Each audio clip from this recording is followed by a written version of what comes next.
क्या सुसु करने पर भी किसी के साथ कुछ भूतिया घट सकता है? ब्लडी टैक्स के आज के इस हैरान कर देने वाले बहुत ही ज्यादा खौफनाक एपिसोड में आप सभी लोगों को नीतीश नाम के लड़के के साथ घटी हुई घटना से जानने को मिलेगा। दरअसल ये घटना बहुत ही ज्यादा डिफरेंट और अजीबोगरीब है। आप लोगों के रोंगटे खड़े हो जाएंगे। कैसे हुआ, कब हुआ, डिटेल में किसके साथ हुआ, आज आप लोगों को अपनी जुबानी जिया बताएगी। ये जो घटना घटी थी आज से कुछ साल पहले घटी थी, यही 2019 में। उस टाइम पे जो नीतीश था उसकी लाइफ में सब कुछ बहुत ही अच्छा खासा चल रहा था। उसकी शादी भी 1-2 महीने पहले हुई थी। उसकी फैमिली में वो इकलौता लड़का था। जब उसकी शादी हुई थी वो टाइम तक भी उसका सब कुछ बहुत अच्छा खासा चल रहा था। उसका ना एक दुकान है, इलेक्ट्रॉनिक का जो दुकान होता है ना, वैसा टाइप का शॉप है उसका। तो रोज उसका वैसा ही लाइफस्टाइल था, रोज का रूटीन था कि मुझे सुबह सुबह घर से नाश्ता वास्ता करके और कभी कभी खाना लेके या कभी कभी नहीं लेके रोज अपनी दुकान पे जाना है और फिर रात के 9-10 बजे तक अपने घर वापस आ जाना है दुकान बंद करके। उसका रोज का यही सिलसिला चल रहा था, रोज यही काम करता था। लेकिन एक दिन उसके साथ कुछ इतना बुरा होने वाला था जिसके बारे में उसने कभी कल्पना तक नहीं किया था। यही मतलब रोज की तरह वो सुबह के 9-9:30 बजे अपने घर से नाश्ता करके निकल जाता है अपने दुकान जाने के लिए। अपने दुकान जाता है, दिन भर उसकी दुकान में लोग आते जाते रहते हैं, सब चीज़ें बिकती हैं, सारी चीज़ें नॉर्मल वैसी ही जा रही थी। लेकिन रात के 8:30 बजे करीब ये सोचता है कि मैं ना जो हमारे जो चौराहा होता है ना, जो छोटे शहर में जो दुकान का एक चौराहा होता है जहाँ पे बहुत सारी चीज़ें खाने पीने के लिए मिलती है, तो वहाँ पे सोचता है कि अच्छी चिकन चिली मिलती है, मैं जाता हूँ वहाँ से खा के आता हूँ। एक्चुअली क्या था कि ये ना एक दिन 2 दिन रुक के कभी ना कभी वहाँ पे कुछ ना कुछ खाने के लिए जाता था। ये छोटा सा शॉप था जहाँ पे चिकन की बहुत सारी वैराइटीज मिलती थी। वहाँ पे रोज कुछ ना कुछ खाने के लिए जाता था और चिकन चिली थोड़ा खाता था और 1-2 पैग लगाता था और फिर दुकान पे आता था और फिर दुकान से अपने घर जाता था। उसका रोज का यही चल रहा था, सब कुछ अच्छा खासा। आज सोचता है 8:30 बजे करीब कि आज थोड़ी जल्दी निकल जाता हूँ, अभी दुकान बंद करता हूँ, जल्दी निकलूंगा, वहाँ पे थोड़ा बहुत खाऊंगा पीऊंगा और फिर घर के लिए निकल जाऊंगा। ठीक है, ऐसा ही करता है। 9-9:30 बजे तक उस दुकान पे पहुंच जाता है। वहाँ पे मस्त चिकन चिली लेता है और वो रम पीता था, तो वो उसका पैग लगाता है उसके साथ। उसके बाद सोचता है कि अब मुझे घर निकल जाना चाहिए। यही टाइम हो रहा था 9:45 बजे का। तो वो उसके पास बुलेट थी, बुलेट लेके अपने घर के लिए निकल जाता है। जब वो घर के लिए निकला ही था, अभी अपने घर पहुंचने वाला था, घर पहुंचने से यही 1.5-2 किलोमीटर दूर था अभी, उनके जब घर वाला जो रास्ता था ना, उसके बीच में एक जंगल टाइप एरिया पड़ता था। मतलब दोनों तरफ पेड़ पौधे होते थे और थोड़ा सुनसान टाइप का एरिया पड़ता था। वहां तक पहुंचता है तो उसको ऐसा लगता है कि अभी मुझे ना जाना चाहिए 1 नंबर के लिए। मतलब उसको आता है प्रेशर वो टाइम पे और दबाओ चिकन और रम और बुलेट में निकलो घर, फिर आगे। तो वो सोचता है कि अभी मुझे जाना चाहिए, थोड़ा खाली हो जाऊंगा तो घर आराम से बिंदास बाइक चलाते हुए जाऊंगा। और एक तो बाइक चलाते हुए ना थोड़ी ज्यादा आती है कई बार। हाँ, और ऊपर से उसने रम चढ़ाया है तो हो सकता है तो इसीलिए अपनी बाइक साइड में लगाता है और जो बाइक की जो लाइट नहीं होती है वो चालू छोड़ देता है। बाइक को चालू रखता है कि वहाँ पे थोड़ा अंधेरा रहता था, वैसा एरिया था मैंने बताई ना, और बीच में रोड था, वैसा वाला एरिया था। तो वहाँ बिल्कुल सुनसान और अंधेरा था। रात के यही 10-10 हो रहे थे, 10:30 करीब। तो वो वहाँ पे जहाँ पे अपना काम कर रहा था उससे 50 मीटर की दूरी पे उसे एक आदमी दिखाई देता है जो बैठा हुआ था। वो आदमी थोड़ा उसको अलग दिखाई देता है। वो आदमी जो पंजाबी लोग होते हैं ना, जो पगड़ी बांध के रखते हैं, वैसा कुछ बांध के रखा था और सफेद कलर का जो कुर्ता पजामा टाइप नहीं जो पंजाबी पहनते हैं, बांध के रखा होगा। हाँ वही। और वैसा बांध के वहां पे बैठा हुआ था और ऐसे बैठ के कुछ पता नहीं क्या कर रहा, समझ में नहीं आ रहा था उसको। वो ना अपना काम करते करते उधर देखता है, सोचता है कौन आदमी है, अंधेरे में ऐसा क्यों बैठा हुआ है। तभी वो आदमी इसको चिल्लाते हुए बोलता है कि यहाँ पे क्यों कर रहे हो। ये बोलता है क्यों भाई, तुमको क्या प्रॉब्लम है। ये गुस्से में आता है, एक तो चढ़ाई हुआ था तो उसको गुस्सा आ जाता है। तो बोलता है तुमको क्या प्रॉब्लम, तुम्हारा घर है या रोड है या तुम्हारा रोड है। तो बोलता है देखो भाई, ऐसे रोड के किनारे नहीं करना चाहिए, कहीं पर भी ऐसा नहीं करना चाहिए, अच्छी बात नहीं है। तो बोलता है तुमको क्या करने का, तुम रोक के दिखाओ, रोक सकते हो तो। अभी गुस्से में बात करने लगता है उससे, उस आदमी से। वो आदमी कुछ नहीं बोलता है। वो सोचता है कैसा पागल आदमी है, मैं रोड के किनारे कर रहा हूँ, उसको क्या फर्क पड़ता है, अपना जिधर बैठा है जो भी बैठ के कर रहा है अंधेरे में करे ना, मेरे से क्या उसको मतलब है। एक तो उसने चढ़ाया तो उसका दिमाग वैसा ही थोड़ा सा बहका टाइप हो गया था। तो वो सोचता है कि अभी मैं यहाँ से निकलता हूँ अपने बाइक पे। तभी वो क्या देखता है कि उसके बाइक के पास से ना कुछ 5-6 जो मजदूर लोग होते हैं ना, वो गुजर रहे होते हैं। तो उन मजदूर लोगों से बोलता है भाई देखो, वहाँ पे जो आदमी बैठा है उसको बड़ी पंचायत है, मैं यहाँ पे अपना काम कर रहा हूँ तो बोल रहा है कि यहाँ पे क्यों कर रहे हो। तो मजदूर लोग बोलते हैं कौन सा आदमी, अभी जस्ट मतलब यही 10-15 सेकंड पहले उस आदमी से लड़ाई किया होगा और मजदूर लोग से बात किया। जब मुड़ के देखता है तो वहां पे वो आदमी था ही नहीं। मजदूर लोग भी शॉक्ड कि कौन सी आदमी भाई, क्या बात कर रहे हो। मजदूर लोग को लगता है शायद पीने होने वाला टाइप का आदमी है, हमको क्या करने का, कुछ बोलते नहीं, ज्यादा वहां से निकल जाते हैं। इसको थोड़ा शॉकिंग लगता है, सोचता है कि यार पी रखा हूँ लेकिन इतना भी नहीं कि मेरे को समझ में ना आए। यहाँ पे अपने बाइक चला के जा पा रहा हूँ, नॉर्मल हूँ मैं, तो ऐसा कैसे हो सकता है। उसको कुछ समझ में नहीं आता है। अभी वो अपने बाइक से थोड़े दूर पे ही जाता है, तभी उसको रोड के दूसरे साइड वो आदमी दिखाई देता है वापस से बैठे हुए थोड़े दूर पे। तो सोचता है कि यहाँ कैसे आ गया। रोक के बाइक पूछता हूँ भला कि तू यहाँ क्या कर रहा है। अपना बाइक रोकता है और पूछता है क्या भाई क्या बोल रहे थे, और इतनी जल्दी तुम वहां से यहाँ तक कैसे आ गए। तो वो आदमी बोलता, कुछ नहीं बोलता है। फिर बोलता है क्या वो भाई बोलो ना, क्या बोल रहे थे, तुम्हारा रोड है क्या, ऐसा लड़ाई कर लगता है। तो वो आदमी बोलता है कि तुम बहुत ज्यादा चिल्ला चिल्ला के बौखला के बात कर रहे हो, तुमने पी रखी है ना। तो वो बोलता है हाँ पी रखी है, क्या करना है तुमको। तो बोलता है पी रखी है ना, अब तुम जिंदगी भर ऐसे ही पीते रहोगे और तुम पी पी के पागल हो जाओगे, ऐसा बोलता है वो आदमी। इसको ऐसा लगता है कि ये ऐसी बातें क्यों कर रहा है, उसको थोड़ा अजीब लगता है। तो छोड़ यार, मैं ये पागल आदमी से क्या बात कर, ऐसा सोचता है वो, क्योंकि खुद अपनी धुन में खोया हुआ था वो। उससे ऐसा छोड़ता है वहां पे उसको और अपनी बाइक चलाते हुए मस्त अपने घर पे पहुंचता है। अपने घर पे पहुंचता है, वो टाइम पे उसका दिमाग ना थोड़ा सा खराब हो गया था, अजीबोगरीब हरकतें कर रहा था उस टाइम पे। अपनी माँ से बहुत बदतमीज से बात करता है, अपनी बीवी से बहुत बदतमीज से बात करता है और बिना कुछ खाए पिए सो जाता है।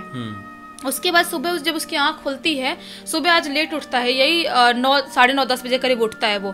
घर वाले सोचते हैं कि इतना लेट क्यों उठ रहा है, उसको दुकान नहीं जाना है क्या। उसकी बीवी उठाने के लिए आती है तो बहुत बदतमीज से बात करता है, बोलता है तुमको क्या करने का है, उठू नहीं उठू, दुकान जाओ नहीं जाओ, तुमको क्या करना, अपने काम पे ध्यान दो तुम। अब इसकी शादी भी नई हुई थी। उसकी वाइफ को समझ में नहीं आता कि मुझसे ऐसे क्यों बात कर रहे हैं ये। अगर वो पी के भी आए तो रात में उनका वैसा दिमाग होगा, अभी तक तो उतर गई होगी, ऐसे बदतमीजी क्यों कर रहे हैं। कोई कुछ समझ नहीं पाता है। जो बीवी थी जाके अपने सास से बताती है तो उस जो आदमी है नितेश, उसकी मम्मी भी उससे बात करने आती, बोलती क्या हो बेटा ऐसी बात क्यों कर रहे हो। तो उनसे बदतमीज बात करता है, बोलता तुमको क्या करने का है, मेरे को जैसे रहना है वैसे रहूंगा, तुम लोग अपने काम पे ध्यान दो, मेरे ज्यादा बदतमीज से बात मत करो, ऐसा से बोलता है। और चुपचाप सोया हुआ था, पूरे दिन सोता है, दुकान नहीं जाता, पूरे दिन सोता है, पूरी रात सोया था, पूरे दिन सोता है। शाम के टाइम में उठता है तो उसकी माँ बोलती है खाना खा ले, बोलता है नहीं खाऊंगा। खाना नहीं खाता है और बाहर निकल जाता है। बाहर निकलता है और बहुत ज्यादा पीता है, बहुत ज्यादा पीता है। पी के अपने घर पे वापस आता है। फिर माँ बोलती है क्या हुआ बेटा, तुमने खाना तक नहीं खाया, कल रात से आज पूरा दिन खाना नहीं खाया और शाम हो गई आज भी खाना नहीं खा, और इतना क्यों पी के आए हो। फिर से बदतमीज से बात करता है, बोलता है तुम लोग अपना देखो वरना बहुत बुरा हो जाएगा, मेरे चक्कर में मत पड़ो, मेरे को क्या करना है क्या नहीं करना है। वो पूरी तरह से बौखला गया था, पूरी तरह से पागल हो गया था। उसके बाद घर आता है, उसके बाद अजीबोगरीब हरकतें करता है, गाली गलौज करता है, पता नहीं क्या क्या करता है। ऐसा करते करते उसका टोटली जो दुकान पे जाना था ना बंद ही हो गया था, वो दुकान पे जाता ही नहीं था। उसके बाद ना वो घर पे बैठे बैठे मतलब कभी भी मिट्टी उट्टी खाने लगा था, दिन भर पीता रहता था, कुछ भी हरकतें करता था, कीड़े मकोड़े उठा खा लेता था, कभी कभी खुद को ऐसे चटाचट करके मारने लगता था। किसी को समझ में नहीं आ रहा था कि ऐसी हरकत क्यों कर रहा है। जैसे लोग पॉजेस हो जाते हैं वैसी हरकत करते ना, वैसी हरकत कर रहा था वो।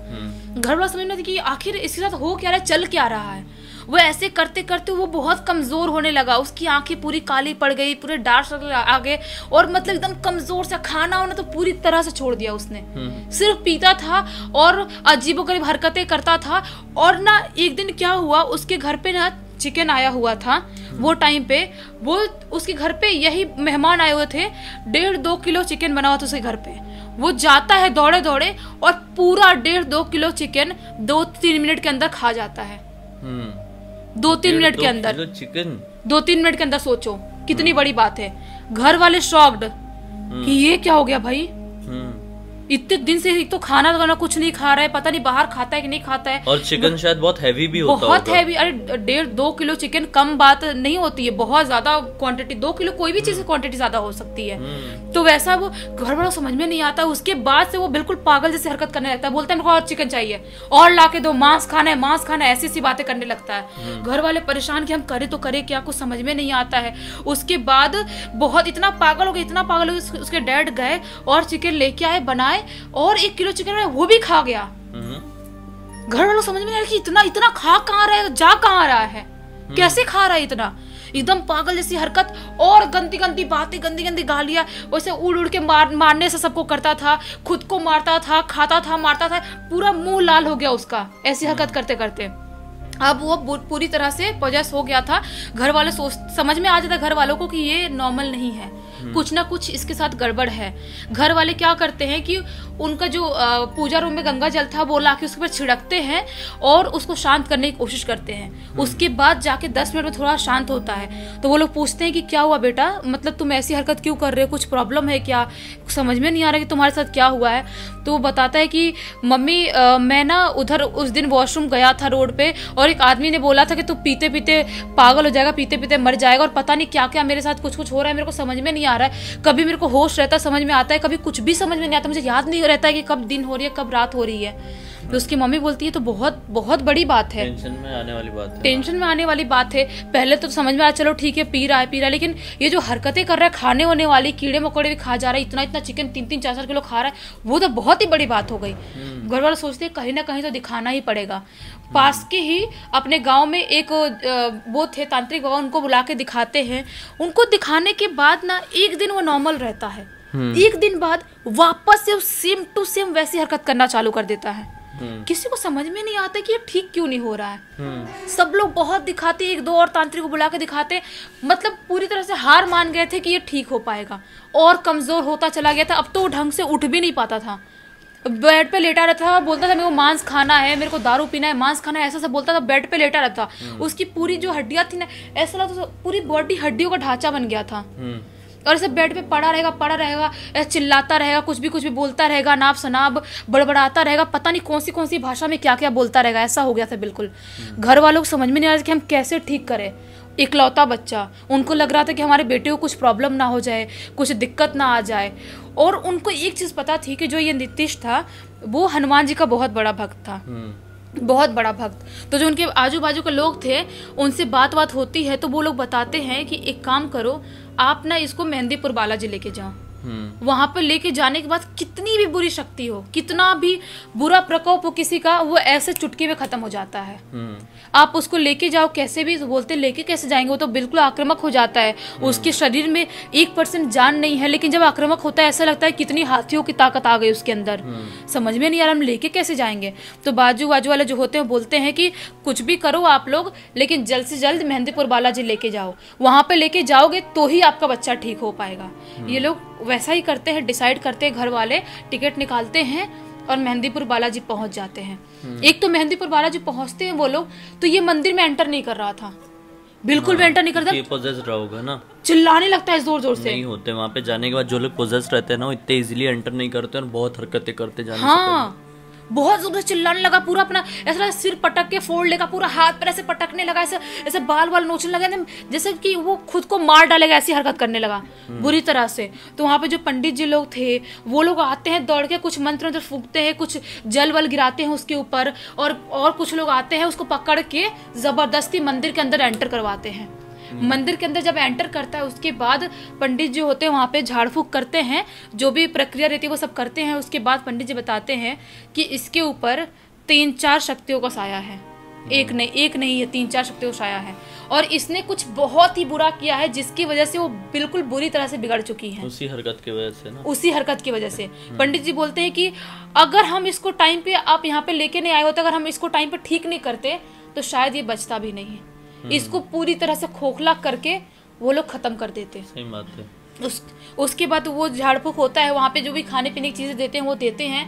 उसके बाद जाके वो पंडित जी बोलते हैं 1 हफ्ते तक आप यहीं पे रहो, कहीं पे आसपास में होटल ले लो, और इसको पूरी तरह से ठीक हुआ उसके बाद ही लेके जाना, क्योंकि जो शक्तियों ने इसको पोजेस करके रखा है वो बहुत ज्यादा स्ट्रांग है, क्योंकि जिद्दी शक्तियां ऐसी ही हो जाती है। हाँ, वो कभी भी वापस से इसके बॉडी पे हावी हो सकती हैं। तो 1 हफ्ते तक वो लोग वहीं पे मेहंदीपुर बालाजी रहते हैं होटल लेके, और उसका झाड़ फूक करवाते हैं। उसके बाद जाके वो नॉर्मल होता है, अपने शहर आता है एमपी में, और वहां पे आने के बाद वो जिंदगी में कभी भी ऐसी हरकत रोड के किनारे कुछ भी नहीं किया था उसने। सोचो, उसने कान पकड़ लिया कि मैं ऐसी कोई हरकत करूंगा, और जो ये सब करता था पीने पाने वाला काम वो भी पूरी तरह से छोड़ दिया। पूरी तरह से छोड़ दिया। जो इतना पीने वाला था वो पूरी तरह से छोड़ दिया। अपने दुकान पे टाइम पे जाने लगा, टाइम पे दुकान से घर आने लगा। उसकी लाइफ फिर अच्छे से हो गई। वहाँ पर बड़ा अजीबो गरीब ये वाक्या हुआ किसी के साथ। और यहाँ पे ना जो श्राप दिया था वो खुद एक निगेटिव एनर्जी थी। हाँ। इस वजह से वो उसका श्राप जिंदगी भर तक इसके साथ नहीं रहा। अगर श्राप देने वाली कोई पॉजिटिव एनर्जी होती तो जिंदगी भर तक पछताता और उसके फैमिली के साथ ना जाने कितने बड़े बड़े दुखों का सामना उन्हें करना पड़ता। वही तो, इसलिए कभी भी आप गुस्से में किसी को चैलेंज मत करो। आपको लगता होगा शायद वो नॉर्मल इंसान होगा, वो तो नॉर्मली ये उससे लड़ाई कर लेता हूँ, मैं कुछ भी बोल देता हूँ, गंदा गंदा गाली देता हूँ, लेकिन ऐसा बिल्कुल नहीं करना चाहिए। क्योंकि आपको नहीं पता जिस आदमी से आप बात कर रहे हो, जिस औरत से, वो इंसान है भी या नहीं। इनफैक्ट मैंने अभी कुछ दिन पहले कहीं पढ़ा था, किसी के सामने हमें अपशब्द नहीं कहना चाहिए, किसी को गलत नहीं ठहराना चाहिए, दुनिया किसी से मतलब झगड़ा मोल नहीं लेना चाहिए। क्योंकि क्या होता है ना, आपको नहीं मालूम, आप अगर किसी पॉजिटिव इंसान से लड़ रहे होंगे तो उसके साथ कैसी एनर्जीज उसको प्रोटेक्ट कर रही होगी, आपका क्या नुकसान हो सकता है। अगर उसको कोई नेगेटिव एनर्जीज प्रोटेक्ट कर रही हैं तो आपके साथ क्या होगा आप सोच भी नहीं सकते। अगर सामने वाला इंसान पॉजिटिव है और उसके साथ पॉजिटिव एनर्जीज जुड़ी हुई है तो आपके साथ क्या होगा, फिर तो बहुत बड़ी बड़ी परेशानी हो सकती है क्योंकि आपने पॉजिटिव एनर्जी को नुकसान पहुंचाया है। और आप किसी को गलत बोलते हो, वो भले ही आपको श्राप ना दे तो भी बोलते हैं ना, रोंगटे का श्राप लगना, वो अपने आप लग ही जाता है। वो इंसान भले आपको बोले या ना बोले, इसलिए कभी किसी को अपशब्द नहीं बोलना चाहिए। खैर, आज के इस वीडियो के जरिए आप सभी लोगों को अच्छी जानकारी भी मिली होगी, मनोरंजन भी हुआ होगा और कहानी भी अच्छी लगी होगी। अब तक इस वीडियो को देखे तो लाइक जरूर कर देना, चैनल को सब्सक्राइब करके बेल आइकन दबा के ऑल के ऑप्शन में क्लिक करना, क्योंकि इसी तरह के हैरान कर देने वाले खौफनाक वीडियोस आप लोग के सामने डेली लेके आते रहते हैं। इन सारे लिंक इस वीडियो के डिस्क्रिप्शन बॉक्स में मिल जाएगी, क्लिक करके डायरेक्टली वहां पर पहुंच जाना। और इसी तरह की कोई भी कहानी या टॉपिक है तो लिख भेजना, हो सकता है हमारा अगला वीडियो आप लोग के हिसाब से बन रहा हो। चलिए कल फिर से मिलते हैं, तब तक के लिए बहुत बहुत धन्यवाद। आपका दिन शुभ हो। दोस्तों, क्या सूसू करने पर भी किसी के साथ कुछ हंस क्यों रही हो यार?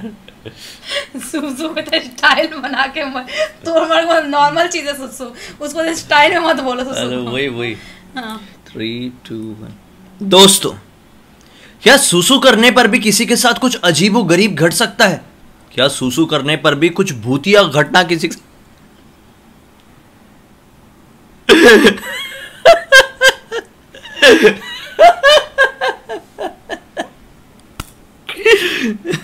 नहीं अभी